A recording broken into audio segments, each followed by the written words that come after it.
Welcome to our step-by-step installation guide for the unified long rail solar structure on a metal rooftop. Start by placing the unified U-Cleat on the trapezoidal metal roof, aligned from purlin to purlin. Position an EPDM rubber pad beneath it to prevent water leakage, then secure it firmly with an SDS drill.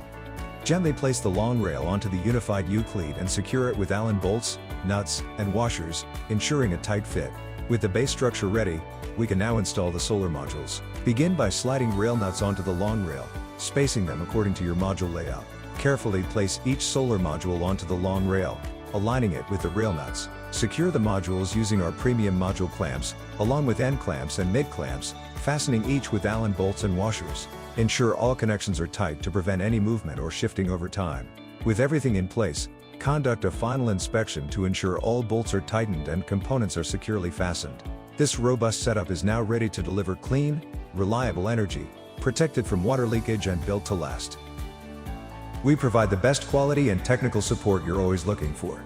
Your 70% project cost is resting on 3% structural cost, so don't compromise on 3%, choose wisely.